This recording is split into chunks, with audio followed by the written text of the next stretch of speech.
Alors, comment s'effectue le diagnostic de l'asthme? Il est avant tout clinique, avec des signes qui sont tout à fait caractéristiques, comme ces fameux sifflements respiratoires au moment des crises, qu'on appelle des sibilants, qui sont entendus au stéthoscope par le médecin, qui sont en particulier fréquents chez les enfants qui souffrent d'asthme. Et puis, lors de l'interrogatoire, on va pouvoir retrouver des symptômes caractéristiques de l'asthme, comme de la toux, notamment qui est aggravée la nuit, ces fameux sibilants récurrents qui reviennent régulièrement, une respiration difficile à répétition qui peut également être décrite par les patients, ou une oppression thoracique qui est également récurrente. Il y a des symptômes qui s'aggravent la nuit ou qui surviennent la nuit, qui est là aussi un facteur assez caractéristique de la pathologie asthmatique, qui entraîne souvent un réveil du patient et des patients qui peuvent dire être fatigués le matin ou mal dormir. Ça peut être du fait de ces problèmes respiratoires assez caractéristiques. Donc le point d'entrée peut être parfois un peu différent. Ce n'est pas forcément la plainte initiale, mais toujours penser chez une personne qui est fatiguée, une personne jeune notamment, qui ne suit pas bien à l'école, qui demande des vitamines, que l'origine du trouble du sommeil finalement qui induit la fatigue peut être une pathologie asthmatique. Autre caractéristique, c'est que les syndromes peuvent survenir ou s'aggraver dans certaines circonstances, comme par exemple lors d'exercices physiques, d'où l'asthme induit par l'effort, lors d'une infection respiratoire virale, suite à une grippe ou à un rhume, par exemple, avec la présence d'animaux à fourrure, notamment le chat, par exemple, le chien, ou on peut être allergique aux poils. En présence d'acariens, de poussière de maison, dans une maison qui n'a pas été habitée depuis quelque temps, où il y a pas mal de poussière. La fumée, que ce soit la fumée du tabac ou la fumée du poêle à bois, par exemple. La présence de pollen lors de certaines périodes de pollinisation pour lesquelles les personnes seraient allergiques, les variations fortes de température, on disait tout à l'heure, qui peuvent aussi être associées à des crises. Et donc, si les symptômes surviennent dans ces circonstances de changement brusque de température, lorsqu'on sort d'une pièce qui est bien chauffée, qu'on va dehors lorsqu'il fait froid, lorsqu'on rentre dans une chambre froide, par exemple, ça peut facilement entraîner ces symptômes et c'est assez caractéristique. Les aérosols chimiques qui peuvent entraîner ces effets, ou certains médicaments comme nous évoquions les bêta-bloquants ou l'aspirine. Et donc, dans l'ensemble de ces circonstances, si les symptômes sont rapidement réversibles par l'utilisation d'un médicament bronchodilatateur à action rapide, tel que le fameux salbutamol ou la ventoline, dans ces cas-là, on peut considérer qu'il s'agira souvent d'asthme, finalement, et qui donc devra être traité en fonction de la fréquence, de la récurrence de ces symptômes. Alors, il est possible également de participer au dépistage de l'asthme pour repérer des patients qui sont à risque, à qui vont décrire les signes décrits précédemment. Une personne qui, par exemple, est fatiguée et puis vous dit qu'elle dort mal. Et pourquoi elle dort mal? Peut-être parce que la nuit, elle se réveille, parce qu'elle elle tousse beaucoup, elle a des difficultés respiratoires, elle a une respiration un peu sifflotante. Donc, on peut voir que voilà, ça peut correspondre aux signes de l'asthme, par exemple. Eh bien, on peut lui proposer un dépistage par un appareil très simple qui est le débitmètre de pointe ou PicFlow, tel que celui-ci, qu'on peut trouver évidemment à l'officine, alors qui ne sera pas un diagnostic, mais qui pourra permettre quand même de donner certaines indications de manière à ensuite orienter le patient vers un médecin qui, lui, pourra faire un diagnostic en orientant, là encore, pourquoi pas le patient vers un spécialiste en pneumologie pour réaliser des EFR, des explorations fonctionnelles respiratoires, pour diagnostiquer de manière rigoureuse cette maladie asthmatique. Et donc, si vous utilisez ce débitmètre de pointe, ce PicFlow, l'idée va être de proposer au patient de souffler finalement très vite et très fort, le plus fort possible, pour voir sa force respiratoire, sa force expiratoire même,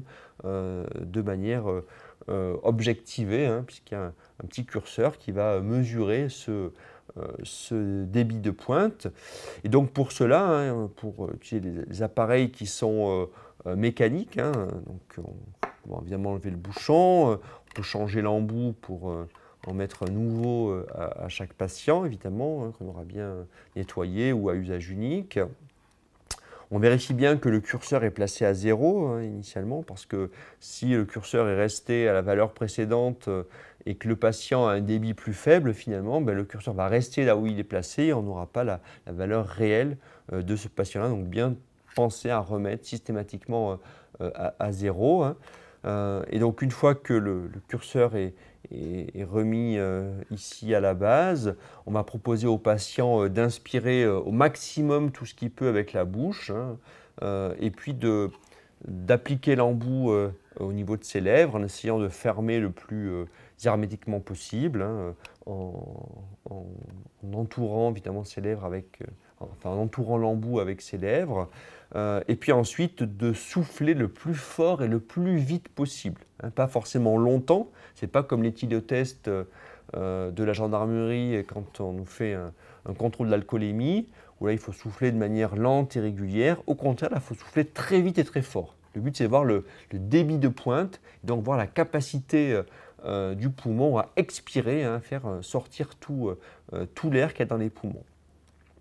Et donc ensuite, donc ça prend quelques secondes à réaliser, hein. Une fois que la personne a soufflé très vite et très fort, on repère la valeur qu'on va pouvoir comparer avec des valeurs théoriques qui sont dépendantes, on va le voir, de la corpulence, de l'âge et du sexe des personnes. Alors, il existe des appareils électroniques également hein, qu'on peut utiliser, mais qui finalement fonctionnent sur le même principe. Simplement, il y aura une valeur qui va ensuite s'afficher au niveau d'un écran digital hein, au lieu de la lire sur un curseur. Donc ça évite finalement juste les erreurs si on a oublié de remettre le curseur ici à la base, mais sinon c'est tout à fait le même principe. À noter que les mesures s'effectuent debout et pas assis ou couché, de manière à avoir la plus grande amplitude hein, au niveau respiratoire et capacité à pouvoir expirer l'air qu'on a engrangé dans les poumons.